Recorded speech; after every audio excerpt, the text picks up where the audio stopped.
Right, yo, Joe, Mike, Ginger Bushcraft, back out finally. I think it must be a month, 5 weeks since I've been out. I've had a 2-week holiday in between, maybe 4 weeks, 4 weeks I think. I've had a 2-week holiday in between there, so just getting out has been on the back burner. But back out now, I've got another one booked in a fortnight. You've seen me back, I'm back. Uploading regular again. Some videos from home, some videos from in the woods. So I'm heading in. Gonna meet up with Paul, Prep Nomad. I think Andy Ragg and his lads here and Tom, they're here for the day. I think Jay going to Bushcraft's coming. So it's not a full rat pack, mate, but there's a few of us out. So I'm not going to take you on a boring journey in. You probably all know roughly where we are abouts by now, but I'm heading in. I'll catch you with the boys. Happy days. I want the little one. Right, we're in. I've got the 200. These lads got a good setup going on. Andy's just here, day camping. Yeah, is that what we call it nowadays, don't we? Day camping. We call it day camping apparently. That's what, I don't know where that's come from, but we call it day camping. That's staying in.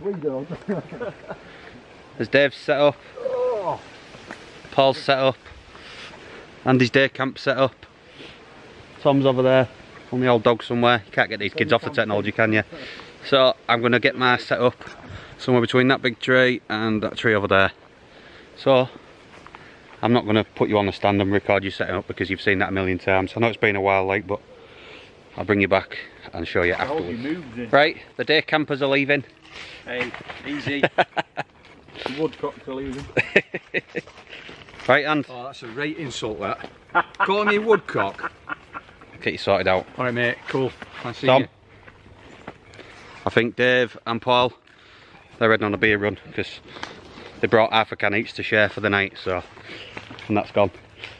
So they're going back to the van to get some more. I don't think I brought enough food. So I'm going to stay in camp and keep the fire going. Make sure no one passes through. A few quid's worth of stuff in the camp now, so. Right. Have you got what, sorry? You want me to come with you? It's lovely, yeah. Okay. We'll safe side. It's beautiful. Cracking, here's my setup anyway, bring you in. I've got the Scooty 4x4 up rather than my XL this time. Same, I don't know if you'll see them, it's a bit dark. Same setup as always, jungle bag, wool blanket. I've got my softies in there because I always feel like I need to be safe. If best case scenario, I use them as a pillar. So I'll catch them lads on the next one, and I'll catch you a bit later on. Onwards and upwards. Right, so there's tea for the night. Two lamb burgers, mature cheddar cheese. Got me send this plate, enamel plate, like back in the Cubs days, blue rimmed. Let me drop these over, look. Cheese topped. Happy days. These lads are on meatballs and pasta, tomato sauce. Whoa. Fire's just died down because we've been cooking on it, so we're going to get that stoked back up. Right, I'll get me facing these. Right, tea was lovely, but we're going to build the fire back up now. I'm probably not going to do much more filming. I might see you to say night, but that's probably it. Because now we're just going to chill out, get around the fire, bit of general in the woods chit chat, and that's our lot. And then we've got a full day at it tomorrow, wake up and then stay all day. Happy days, that's what I'm all about. Best time in the woods is when you wake up and then you're going back to sleep again in the woods. It's just awesome, rather than rushing about packing up and all that messing. So right, if I don't, I'll catch you in the morning. If not, we never know.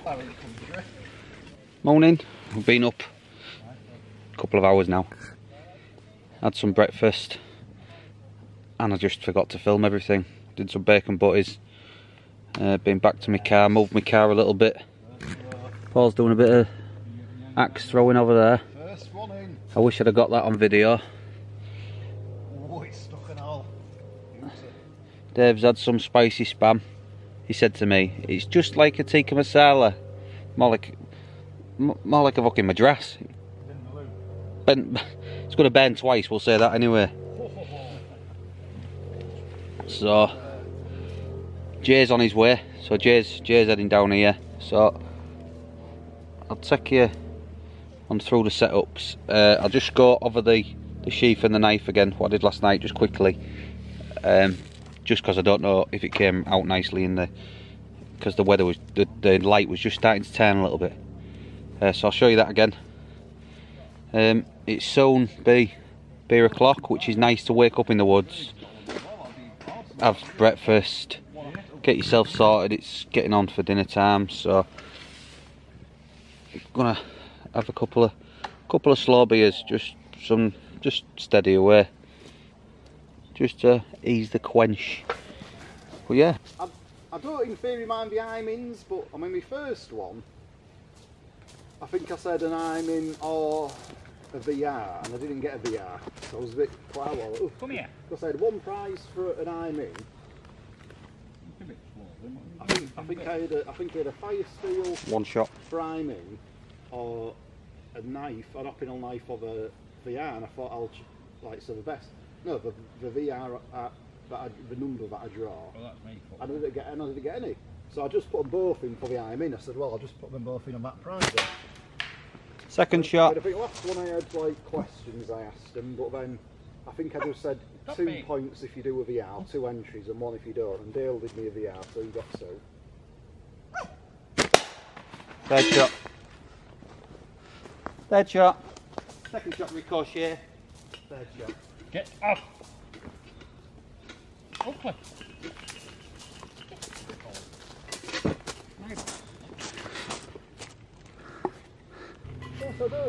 Right, just in case the light was a shocker last night, I'll quickly go back over this.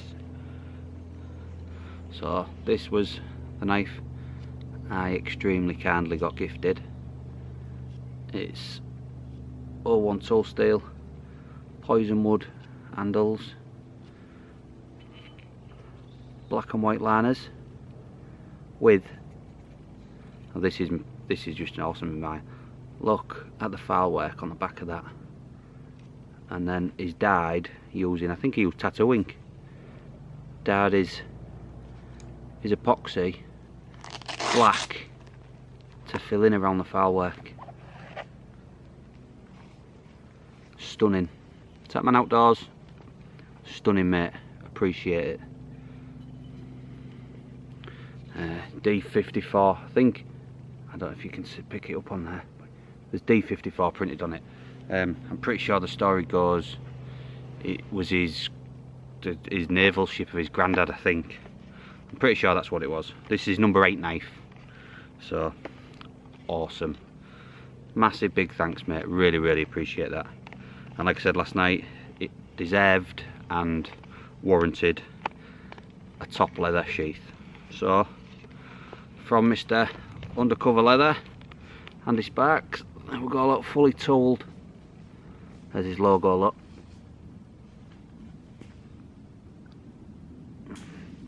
Orange stitching for the old Ginger Bushcraft. Beautiful leatherwork. Fits like a glove. It's not coming out. No way.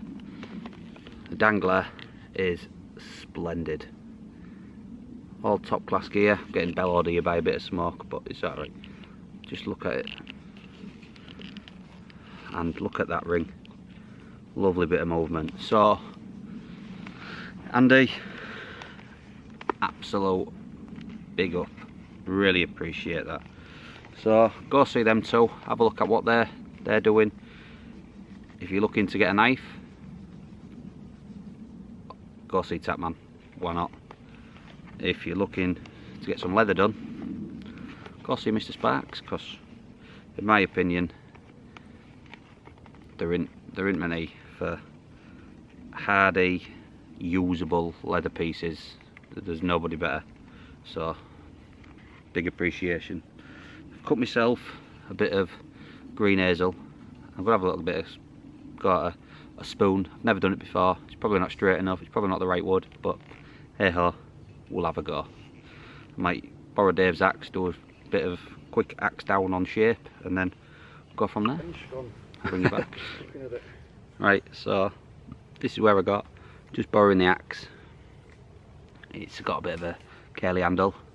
It's very rough at the minute, but this has took about, I don't know, 5 minutes with the axe. And we've got to look down there, look. Just to get a rough shape. I'm going to start tarting it up a little bit with a knife, and then what I think I'm going to do is I'm going to try that. I'm going to try scooping it out a bit. Don't know how easy that's going to be. If that doesn't work, I'm going to try burning it with an ember. I've seen a few people do that successfully, so we'll go from there. I'll bring you back as I'm going.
Right, that's as far as I got with burning my bone in, because I got bored.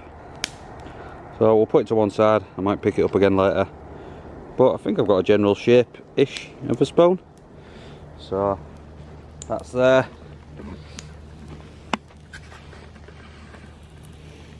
Got my billy can on. I've got sausage in gravy and garlic mash out of an American MRE for a bit of dinner. So I'm going to put the axe away, take it out of the log, put that away, put that back on my belt, and I think we're just having a good time, all doing our own things and that, and chilling out. There's my setup, there's the mess that is. It's because I've changed bergens, because everything's going into the new bergen, which I'll drag that out and show you that as well. There's my setup, as ugly as it is. Right, so here we go. Mike is a very lucky man. Got this for a song. Not going to go into details on that, but I've got it for a song. We'll just say that. What this is a Karrimor SF Predator 80 to 130 plus 2 12.5 litre rocket pouches. In my eyes, from seeing how much stick and hammer Paul's give is and seeing how good Paul's keeps up, it was the #1 bergen that I wanted by a long shot. So I'm going to turn you around and I'll take you through it a little bit. So Mr. Nomad, awesome, thank you very much, pal. Here's the beast, that is MTP Karrimor SF Predator 80 to 130 plus the big boy rockets. It is a pre-used one. It's got a few names on it. I don't mind that at all. In fact, for me, it gives it a bit of character and history, because I know it's been used in service. So to that man, top job. Thank you for looking after us all. So we've got, just going to go through, right, we've got that big, I'll just flip this backwards, big massive molly section on the front. Well, that to me is awesome, because I'm going to get me first aid kit on the molly on there. So that's going to be my #1 job when I get sorted out for this. Then we've got under here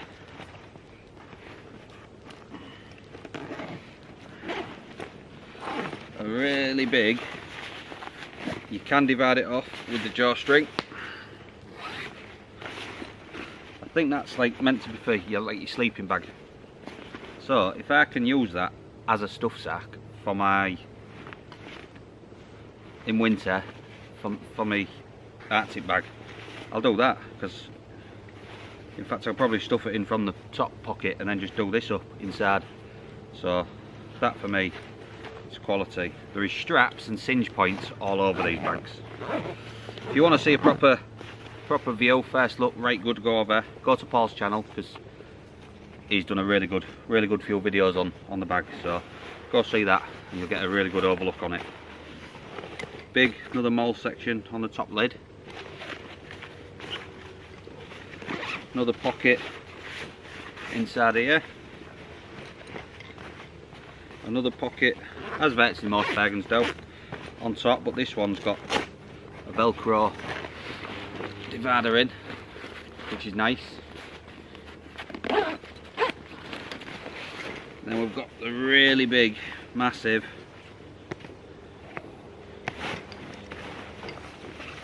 main body with dry closure, and it's got a bladder pouch on the back in there as well. Oh, and I don't know what this is, but I'm sure Paul might be able to. It's a bum bag. Oh, you get a bum bag. It does detach as well. Yeah, you get a detachable bum bag with it. So there we go. There's a bum bag inside it. Something new. Never seen that on any other bergen. So, right. I'll show you the rockets. I'm not going to go over it because I've only just got it myself, so I don't know much about the bag, so I'm yet to use it myself. But I've got two big. They're not the 10s like general. These are 12.5 litre rockets, which gives you another 25 litres with both rockets on top of your 130. So this is potentially, without adding any mould to it, a 155 litre bergen. And now for me, this is what makes the bergen for me, is this back system. We've got a full adjustable, slide up and down. You've probably got, I would say, about a 3-inch strap for your shoulders, which is massive. I think the other one got about 1.5 inches and digs in a little bit. Where's this? A fully adjustable waist belt system, really good. Take the weight off your shoulders and put them onto your hips. We've got some extra mole on your waist belt. It's got a few little wear and tear pieces, but what do you expect when something's been issued? It's been used, it's been out there. But in my opinion, wow.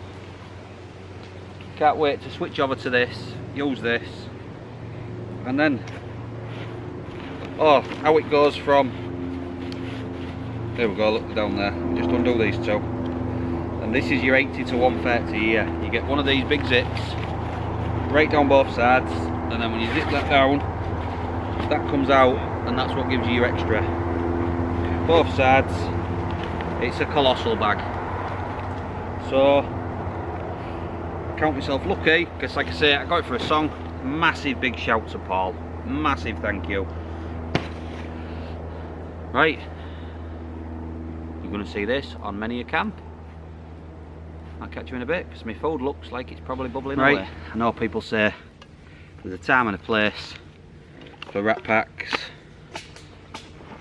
Hammer, every time, every place, because I love them. So I've got my American MRE, which these, I prefer this idea to the English ones, because you open it along the main seam. You don't need a big long spoon, you're straight at it. So that looks beautiful. Look at that, mashed potato, garlic, happy days.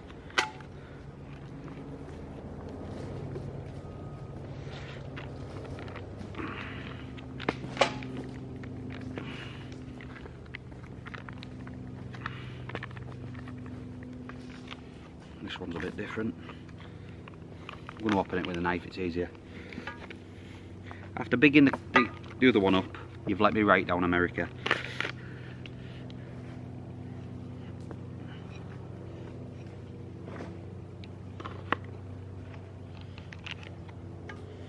So mashed potatoes going in.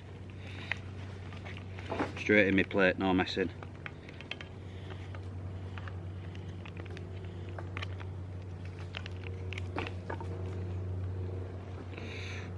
Hot hands. Then my creamy gravy with sausages.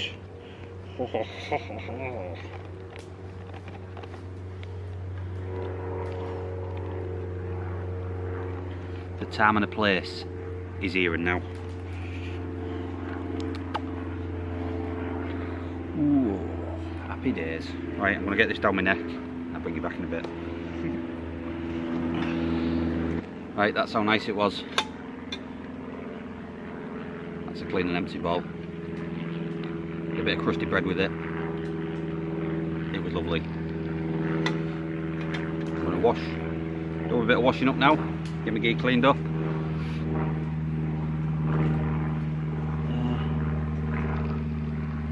I think I might have brought a ginger sticky pudding with me. Out of a British Rat Pack, apologise. So I might even get tucked into that. Why not, eh? Right, it's that time. I've had a few already, but I'm going to start kicking it in now. Kick into the next pace, blades away. Let's go. This is a bit better as well, can't you? Do you hear that? I can justify it to you, Emma. Paul said it straight off his own. I can justify it. It's what, family first. Family first. The #1 Rat Pack roll. Justified this camera because I took it on holiday. Right, we've been joined by Mr. Gone. How are we? Happy days. All right, Jay? I'm fine, mate, man. Good to be out, mate. Good to be out. Right, he's got a super low profile setup. Old school. Bashing it. Look at that. Looks like a tent from here. Doesn't even look like a basher. I'm going to take you to the open end just so you can see. As simple as it gets. Bivvy bag. Arctic sleeping bag. I know. It's still bloody summer. Arctic sleeping bag. Madman. Madman. Just been on a bit of a shovel recce. And a couple of down pans near where I went. So, pulled some bottom limbs off, facing down. Don't know how much, if any, they'll have in it. But, we'll have a little look. See what we've got. If we have, bonus. If we haven't, I didn't go out looking. I was just passing and thought I'd pull a couple. There he is, bless him. Pull a couple, see if there's out in it.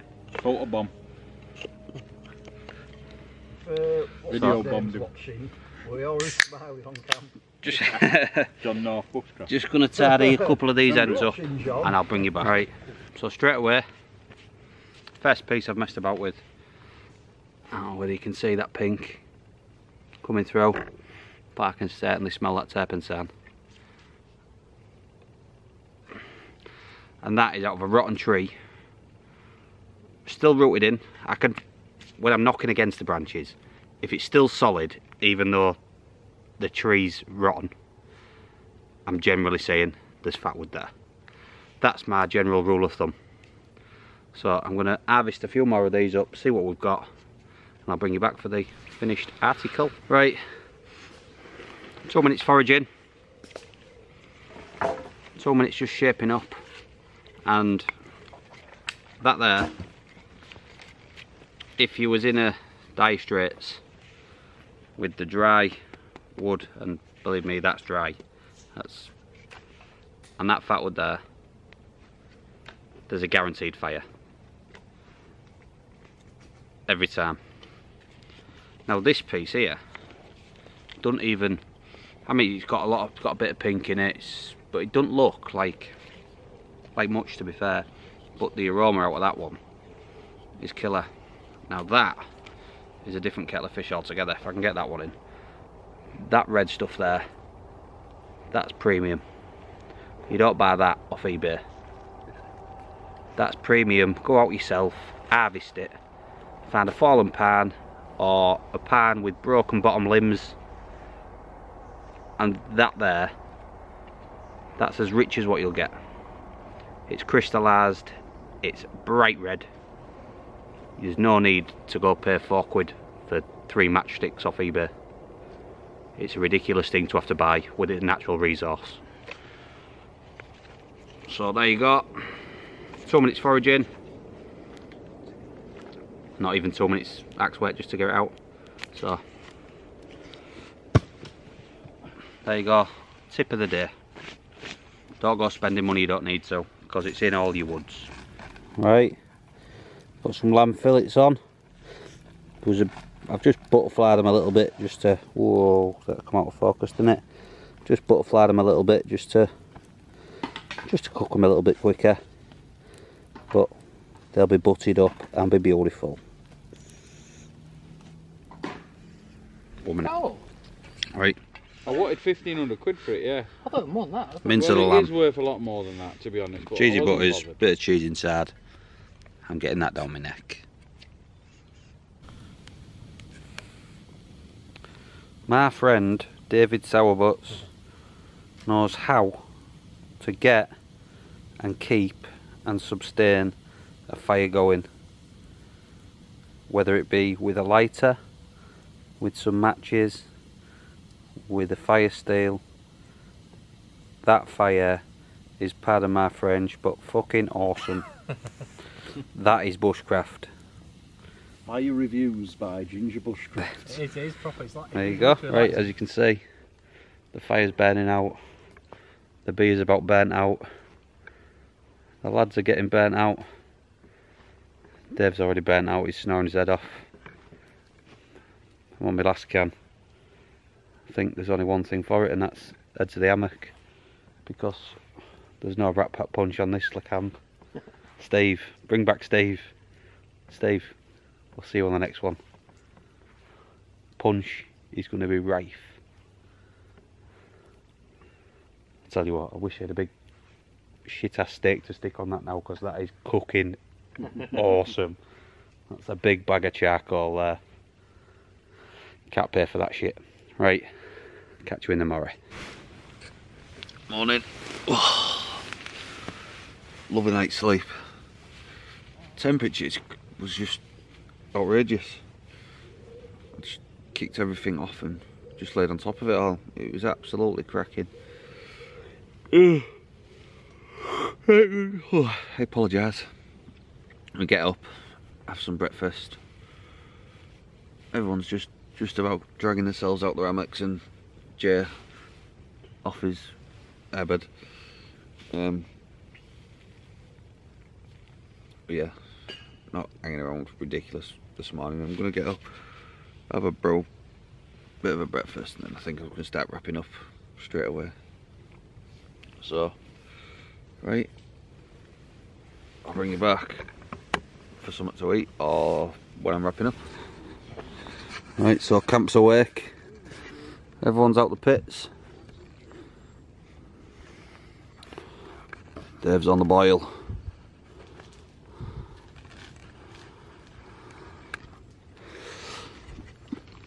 Paul has kindly made me a brew. It's just randomly sat next to my spoon. That wasn't a purpose shot, but I quite like it now I've seen it. And he's got... Have you seen my spoon I got yesterday? And he's got the fire, just a quick prod about in the coals. Not wrong with a quick product morning. No, that's it. As long as it's with the right sex.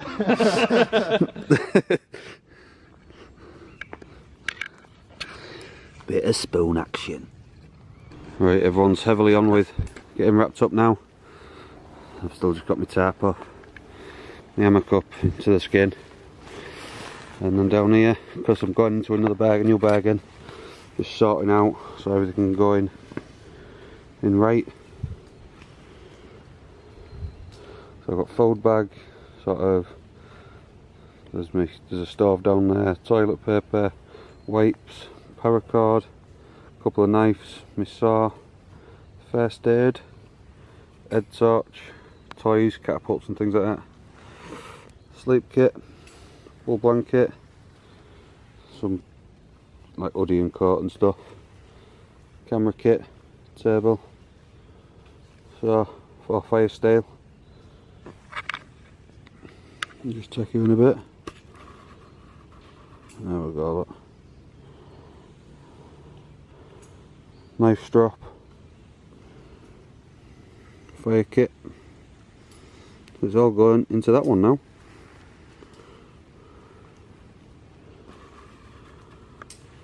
So I'll bring you back when we get wrapped down, see what it's like all packed in. Right, so that's all the bags packed. Look at that crazy pack. Woohoo! Look at that lot. Right, so all wrapped up, as you've already seen. This is how we're leaving it. Fire pit's all discarded off. All cast about. Bag of rubbish. Water bottles, all come in with us. Nothing left. I like the term leave no trace, but in reality you leave as little as possible. Bit of flattened grass, bit of moved around moss, but other than that, it is what it is. So, I'm leaving the spawn. See what happens with that. So, right, been another cracking camp. Thank you very much to Dave and Ox, Jay, on there look, and Paul over there. So that's my clipper clips done. I'm out.